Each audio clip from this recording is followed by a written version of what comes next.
मौत आने की 3 निशानियां, यानी जब मौत आने का वक्त करीब होता है तो यह 3 निशानियां जाहिर होती हैं, और जब यह 3 निशानियां पूरी हो जाएं तो समझ लेना कि मौत का वक्त करीब है।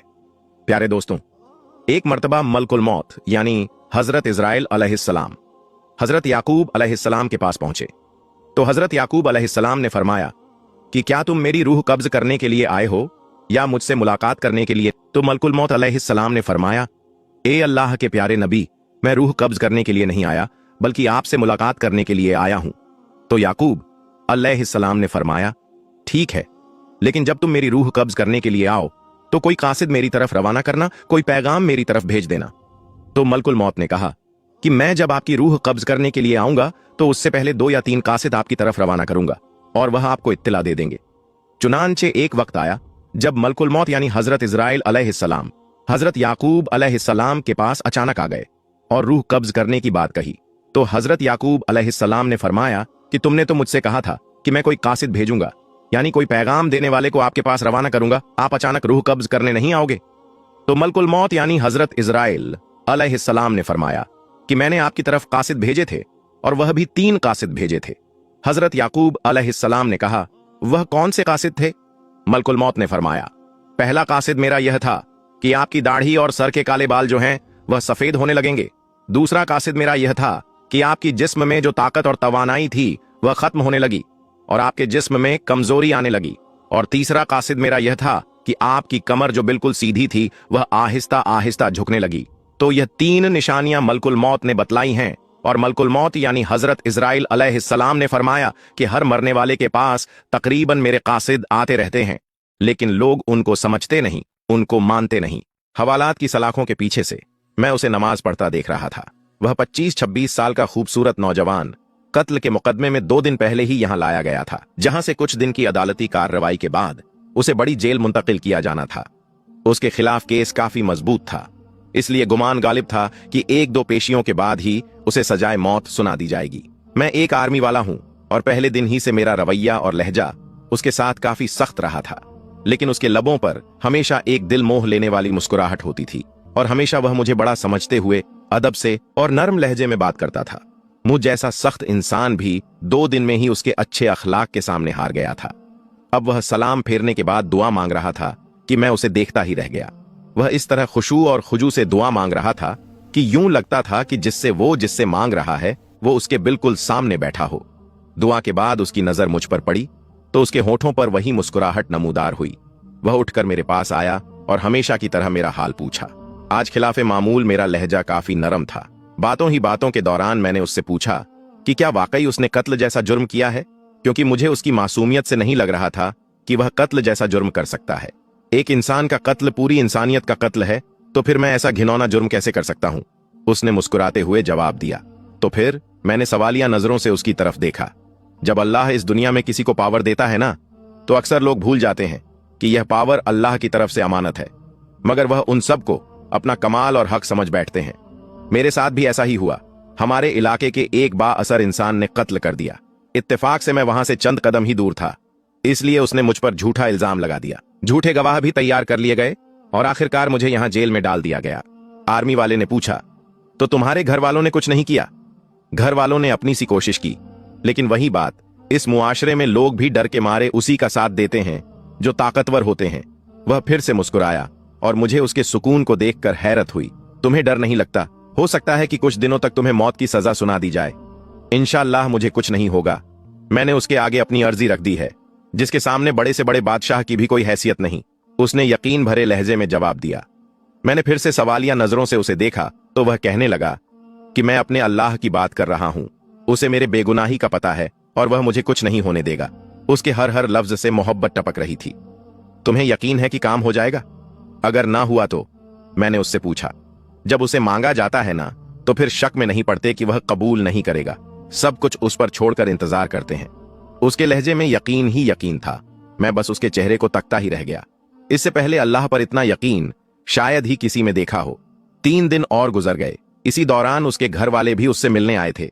वह अपने माँ बाप का इकलौता बेटा था। उसकी माँ का रो रो कर बुरा हाल था, लेकिन उसके सुकून में कोई कमी नहीं आई।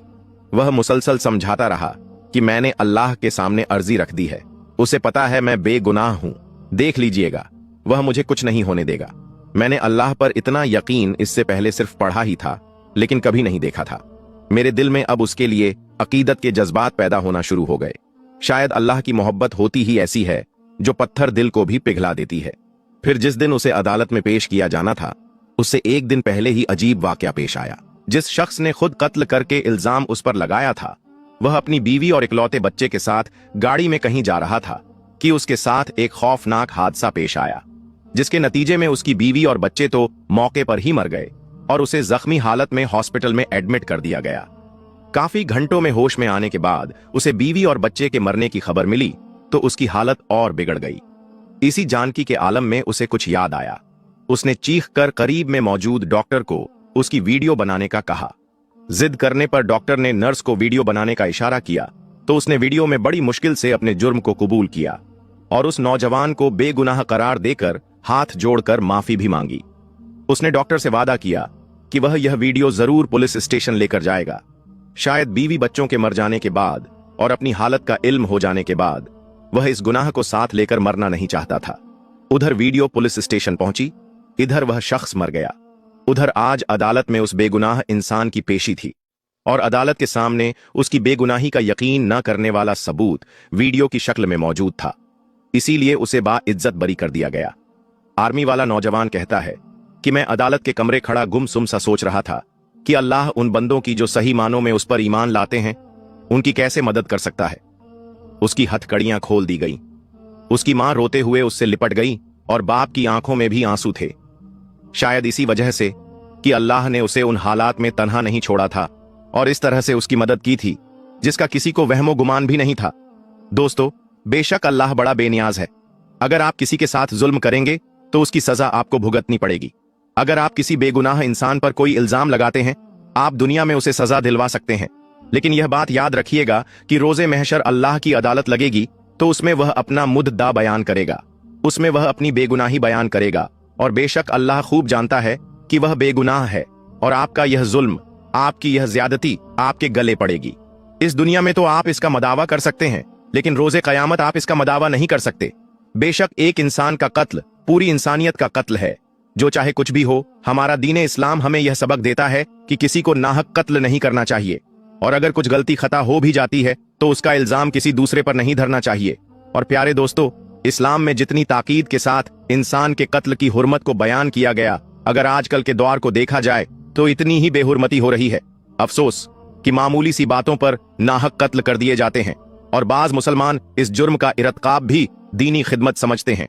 हालांकि कुरान और अहादीस में किसी इंसान को नाहक कत्ल करने पर ऐसी सख्त वईद बयान की गई जो किसी और जुर्म पर बयान नहीं की गई। इस्लामी तालीमात के मुताबिक किसी इंसान को नाहक कत्ल करना शिर्क के बाद सबसे बड़ा गुनाह है। बल्कि बाज उलमा ने सूरह निसा की रोशनी में फरमाया कि किसी मुसलमान को नाहक कत्ल करने वाला मिल्लत इस्लामिया से ही निकल जाता है। हुजूर अकरम सल्लल्लाहु अलैहि वसल्लम ने भी किसी को नाहक कत्ल करने पर बहुत सख्त वईद इरशाद फरमाई है और उम्मत को इस संगीन गुनाह से बाज रहने की बार बार तलकरीन फरमाई है।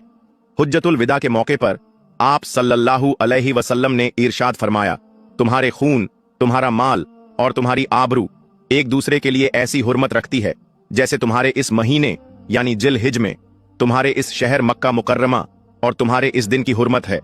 तुम सब अपने परवरदिगार से जाकर मिलोगे, फिर वह तुमसे तुम्हारे अमाल के बारे में सवाल करेगा। इसलिए मेरे बाद पलटकर ऐसे काफिर या गुमराह ना हो जाना कि एक दूसरे की गर्दनें मारने लगो। बा हवाला सही बुखारी। तो दोस्तों, किसी पर गलत इल्जाम लगाकर उसे सजाए मौत दिलवाना भी एक नाहक कत्ल है। दोस्तों, ये मोजिजा बयान करने से पहले खाना काबा की तारीख और तामीर फजीलत पर एक नजर डालते हैं। बयान किया जाता है कि खाना काबा को 10 बार तामीर किया गया। तारीखी रिवायात में फरिश्तों ने सबसे पहले ठीक अल मामूर की सीध में जमीन पर खाना काबा को बनाया। बैतुल मामूर के बारे में आपको बताते चलें कि यह आसमान पर मौजूद फरिश्तों का काबा है। फिर हजरत आदम अलैहिस्सलाम ने इसकी तामीर फरमाई। उसके बाद हजरत आदम अलैहिस्सलाम के तीसरे बेटे जनाबे शीश अलैहिस्सलाम ने खाना काबा की इमारत को तामीर किया। लेकिन कई साल बाद काबा की दीवारें तूफान नूह अलैहिस्सलाम में गायब हो गईं। आखिर हजरत इब्राहीम अलैहिस्सलाम और हजरत इस्माइल अलैहिस्सलाम ने अल्लाह के हुक्म से इस मुकद्दस घर को नए सिरे से तामीर किया। इन हजरात के बाद कौमे अमालका के हाथों इस मुकद्दस घर की तामीर की रिवायत मिलती है। इनके बाद में अब्बू अल जहरम ने काबा की इमारत बनाई, फिर बिन कराब ने काबा को तामीर किया। उसके बाद खाना काबा को सैलाब से बचाने के लिए कुरैश ने उसकी तामीर की, जिसमें आप सल्लल्लाहु अलैहि वसल्लम भी शामिल हुए। इसके 82 साल बाद हजरत अब्दुल्ला बिन जुबैर रजियल्लाहु ताला अन्हु को तामीर काबा का शर्फ हासिल हुआ। उनके बाद हज्जाज बिन यूसुफ ने काबा शरीफ को ढा दिया और दोबारा कुरैश के नक्शे के मुताबिक काबे को तामीर किया, और यह आज भी उसी शक्ल में मौजूद है। पुराने जमाने में खाना काबा को हरे, सुर्ख और सफेद गिलाफों में भी